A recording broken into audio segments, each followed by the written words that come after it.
Olá, querido amigo internauta, é um prazer ter você em nossa companhia. Está começando mais um programa Ligados na Palavra, que estamos agora em nossa quinta temporada, sempre trazendo assuntos do cotidiano e trazendo também para falar desses assuntos profissionais da área, para que os assuntos sejam tratados aqui por gente que entende do assunto. Então se prepare aí que o programa Ligados na Palavra está começando.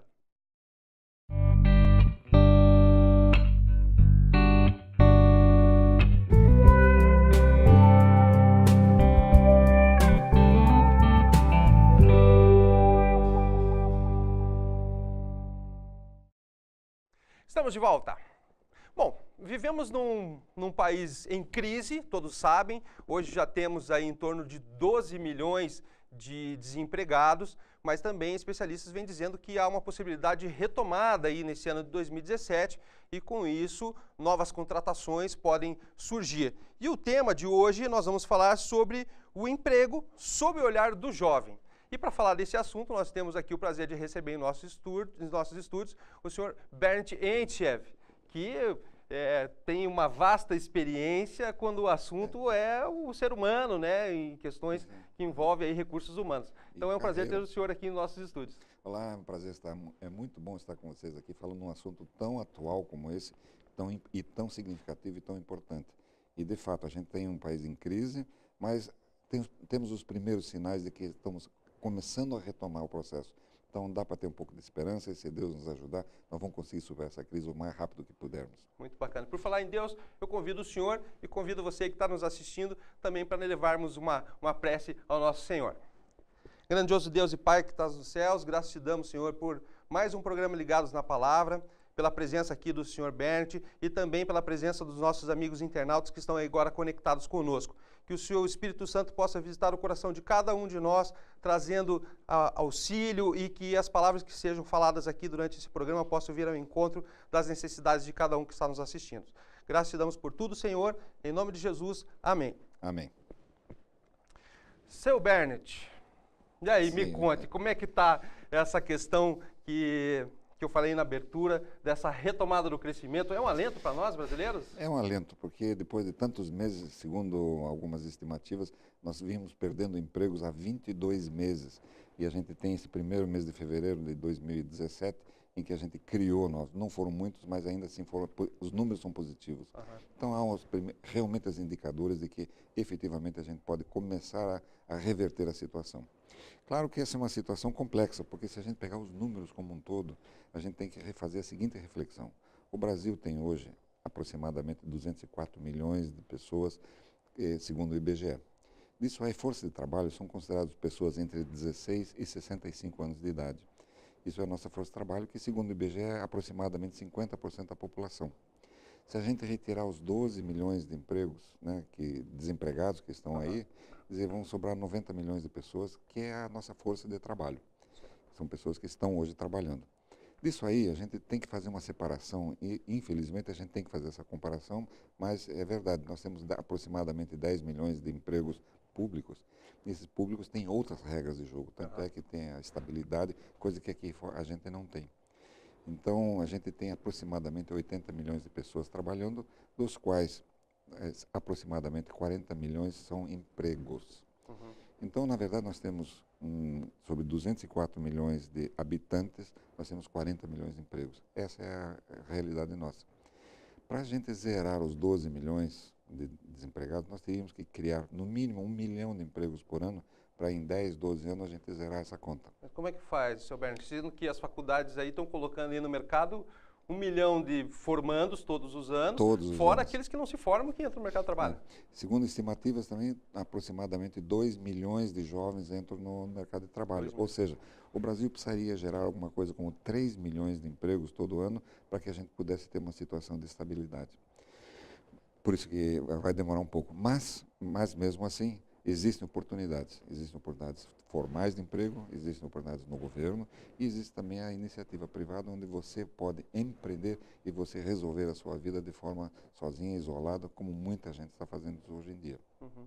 Seu Bernd, me fale agora, assim, tem esses 2 milhões que entram no mercado todo ano, tem aquela gama dos 12 milhões de desempregados e como que faz para conseguir emprego? Assim, como é que está esse embate, vamos dizer assim, desse pessoal todo?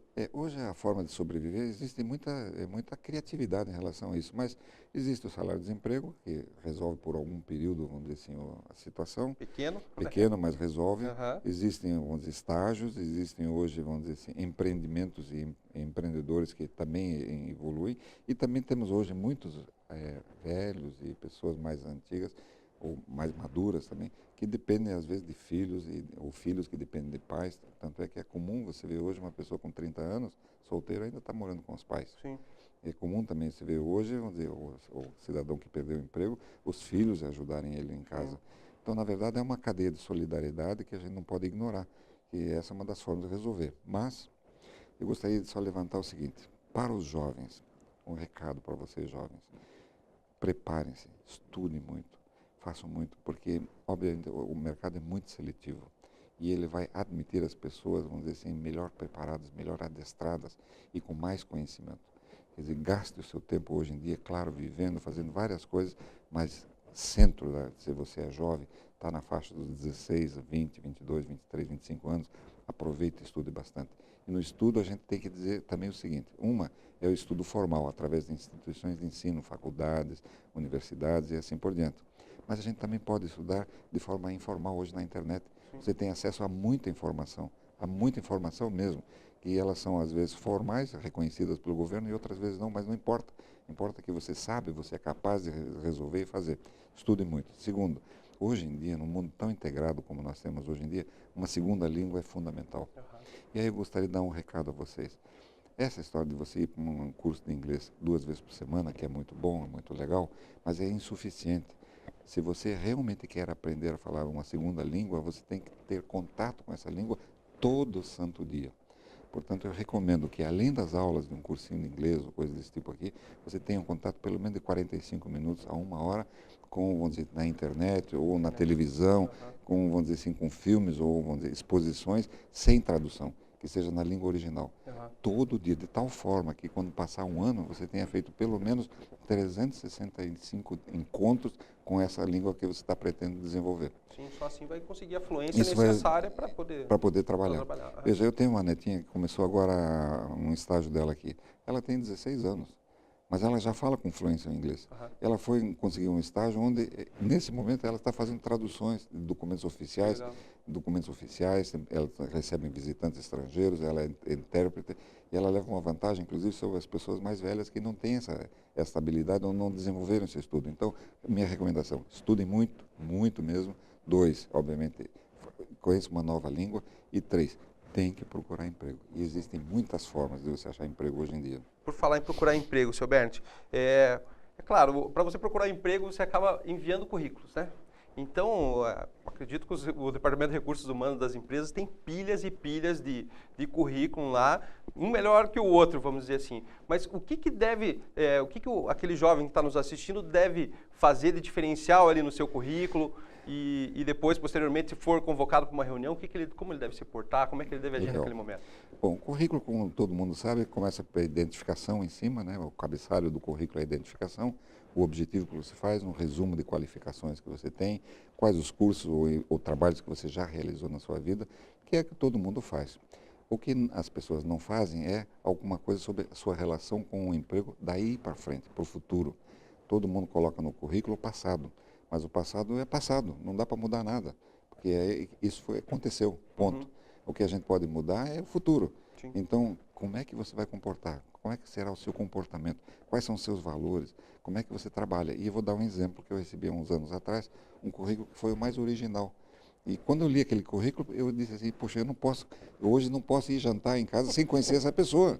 Eu quero conhecer essa pessoa. E isso é função do seu currículo quando você mandar para qualquer empresa. Então, ela colocou um PS no final e colocou da seguinte forma: 1. Quando trabalho para alguém, visto a camisa para valer, produzo muito.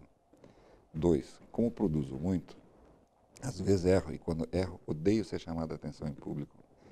3. Sempre corrijo meus erros e é por isso que eu produzo muito. E 4. Como produzo muito, quero ganhar muito. Então, que legal. Então, muito legal. Porque quando eu li esse negócio, eu realmente fiquei chocado com esse processo. Porque como é que uma pessoa coloca um negócio desse? Pessoa de coragem, né? Eu preciso conhecer essa pessoa. E conheci a pessoa, e realmente ela tinha toda essa coragem, uma pessoa muito bacana, ela conseguiu um emprego, foi muito feliz, fez trabalhos extraordinários nessa organização. Então, seja um pouco criativo e fale principalmente do seu compromisso com a empresa para o futuro. As pessoas não vale só o passado, aquilo já foi. Né? O negócio é daqui para frente, como é que eu vou me relacionar com os meus colegas, com o meu chefe, como é que eu trabalho sob pressão, como é que eu defino meus objetivos, como é que eu faço as coisas acontecer. Isso seria bom que a pessoa soubesse, dizer, poxa, essa pessoa vale a pena, ela tem conteúdo, vale a pena conhecer essa pessoa, quero conhecer essa pessoa. E olha, muitas pessoas vão querer conhecer você, mesmo não tendo a vaga, só para saber quem é essa pessoa, para você ficar no caderninho deles anotado lá, que quando surgir a primeira vaga, você será o primeiro a ser chamado. É legal. E essa pessoa, quando contratada, né, seu Bernd, é comum hoje as empresas estarem com aquelas pessoas mais versáteis, né? Então, sim, multifuncionais. Multifuncionais. Isso aí. E muitas vezes a formação dessa pessoa, tudo bem, ela vai fazer, vai cumprir algumas atribuições ali dentro da empresa que ela se qualificou, digamos, através da sua formação, mas também ela tem que fazer muitas vezes outras coisas que ela... Que é muito como bacana que você se adaptar? você admitir alguém para o RH, por exemplo, e ele também for capaz de fazer um fluxo de caixa. Porque ele sabe que quando o rapaz que faz o fluxo de caixa entrar em férias, você é capaz de fazer isso. Então, sabe, essas pessoas, elas têm preferência na hora de serem admitidas. Ah, sim, e uma pequena recomendação sobre as entrevistas. Treine sobre as entrevistas. Se você souber qual é a empresa que vai estar contratando, faça uma pesquisa sobre a empresa, veja o que ela faz, que produtos que ela tem, que estrutura, que tamanho, que cultura que é a organização, no que ela acredita, quais são os valores, e leve isso para casa. Né? Estude isso aqui e leve essas informações junto na entrevista. 2, fale de você, mas fale de você de forma bem organizada e concisa. Qualquer um de nós, se a gente fizer uma reflexão sobre a sua própria vida, né, no que eu realmente sou bom, provavelmente você vai ter um discurso de 10, 12 minutos. Mas se você repetir para você mesmo várias vezes isso aqui, você vai começar a achar que aquilo que você colocou que era uma grande coisa, não era tão grande depois da quarta, da quinta ou da sexta vez que você está ouvindo aquilo. Vai reduzindo de tal forma que o essencial de você possa ser exposto em 2, 3 minutos, que é a essência. E aí a pessoa que está do outro lado vai perceber que você é capaz de sintetizar, que você é capaz de ordenar, que você é capaz de influenciar pessoas. Mais uma recomendação, tente praticar a empatia, ou seja, se coloque no lugar de quem está entrevistando você. Que quando você se coloca no lugar dele, você vai saber também, puxa, o que eu tenho que arrancar dessa pessoa para dizer assim, vamos admiti-la ou não. Coloque-se no lugar dele. E aí ele vai dizer assim, puxa, quais são as atribuições que efetivamente eu preciso desenvolver nesse emprego, nessa relação?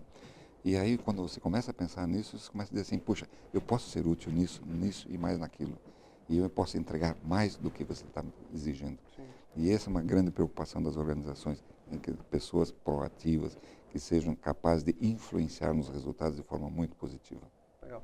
Seu Bernd, me diga uma coisa, tem aquela palavrinha que os recrutadores colocam sempre, pretensão salarial. Como que o candidato deve agir com essa palavrinha, com essas duas palavras? Né? É muito complicado, porque na maioria das empresas o salário inicial é muito difícil de ser mudado no tempo. Sim. A não ser por crescimentos ou por méritos realmente desenvolvidos durante o trabalho. Então, se você negociou mal a sua entrada, obviamente isso vai levar muito tempo a corrigir e às vezes é impossível corrigir isso. Então, tem que ser bem claro. Qual é a sua pretensão? Bom, eu pretendo tanto, mas eu estou flexível, aceito a flexibilidade, eu tenho compromissos, eu também aceito discutir essa relação. Qual é a... E aí vem, se ele faz a pergunta, você dá a sua informação e diz qual é a remuneração que vocês pretendem oferecer para essa pessoa. Também é legítimo perguntar. Como é legítimo ele perguntar para você quanto você quer ganhar, é legítimo que você também pergunte quanto esse cargo vale para a empresa. Sim. Então, nós estamos dispostos a remunerar X ou Y. Essa é a discussão. Mas é um tema delicado, mas tem que ser colocado de forma clara, calma, tranquila, como se fosse uma coisa absolutamente normal, porque é normal tratar desse assunto numa entrevista de emprego. Sim.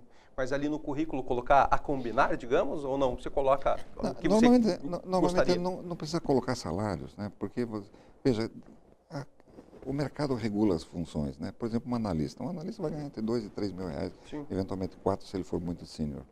Então é normal no mercado. Não adianta você pedir 500 reais, que ninguém nem pode Muito pagar, pouco. porque o salário é maior do que isso, mas também não adianta pedir 15 mil reais para um analista, que obviamente você não vai ganhar isso também, né? Sim. Então, faça uma pequena pesquisa. Existem hoje institutos que divulgam essas relações de salários e você tem que se encaixar, obviamente, nisso aqui. Você é um analista, você é um supervisor, você é um gerente, um diretor.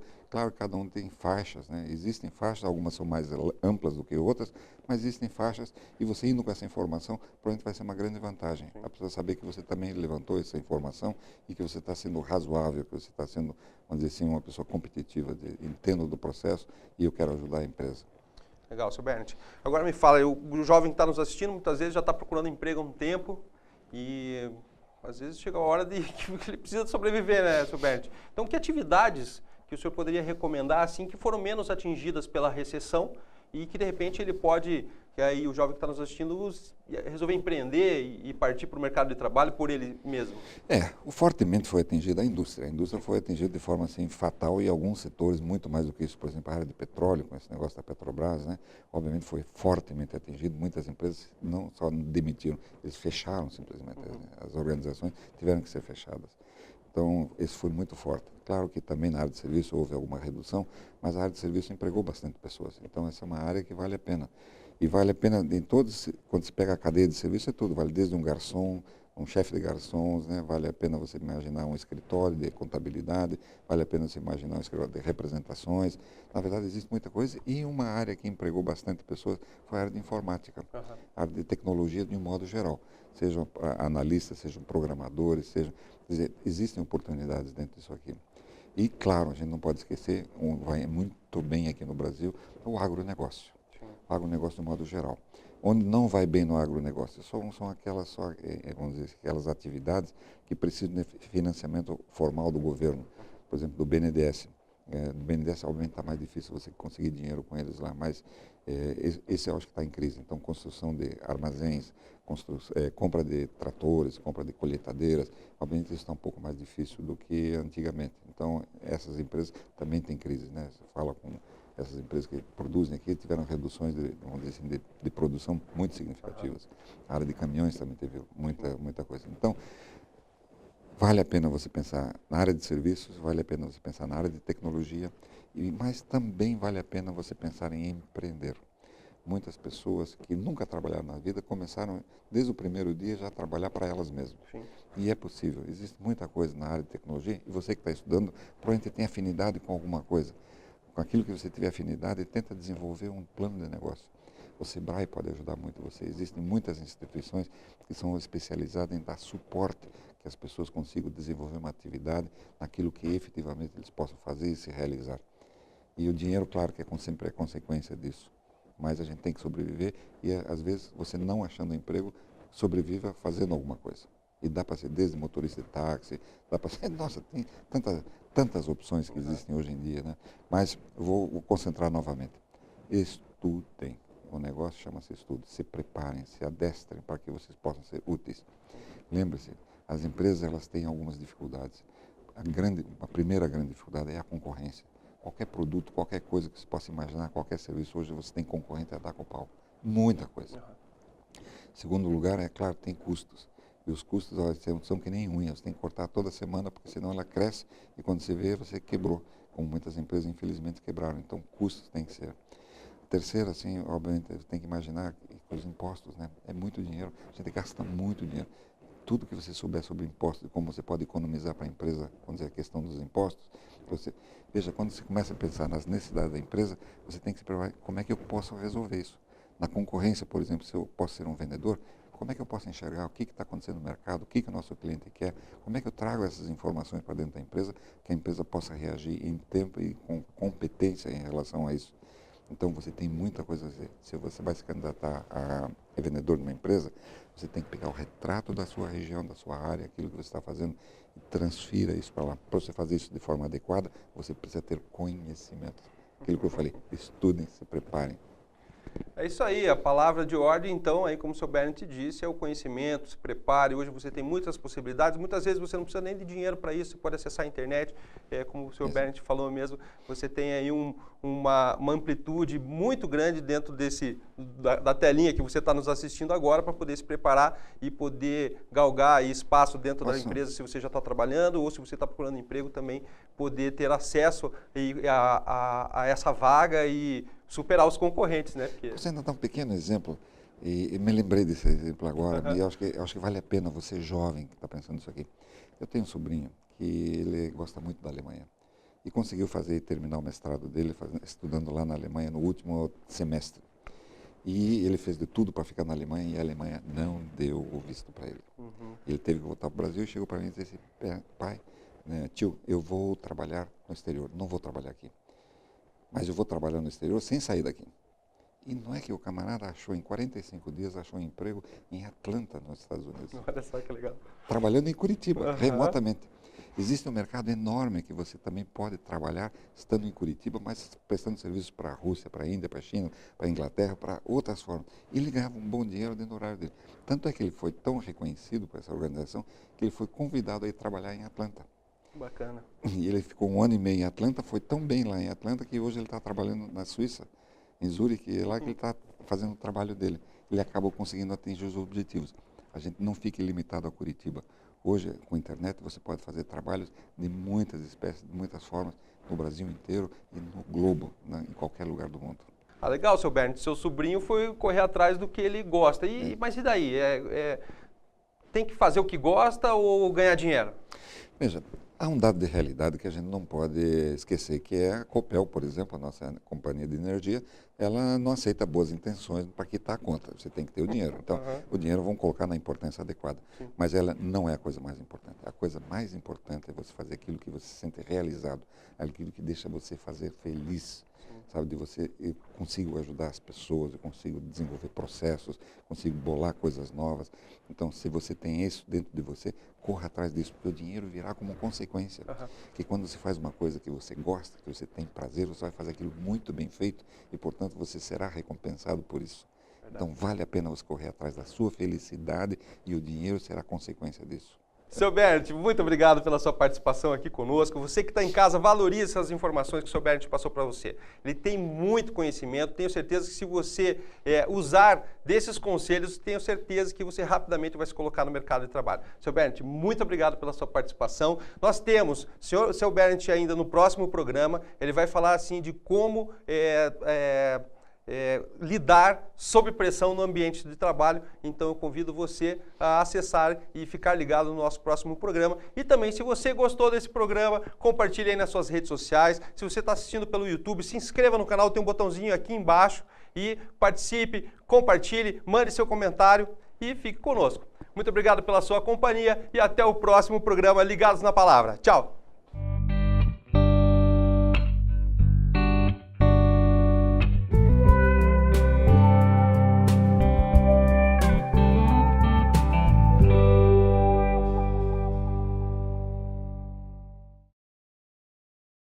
O tema do nosso programa de hoje é como conviver sob pressão no ambiente de trabalho. Começou a me entupir de mais trabalho, né?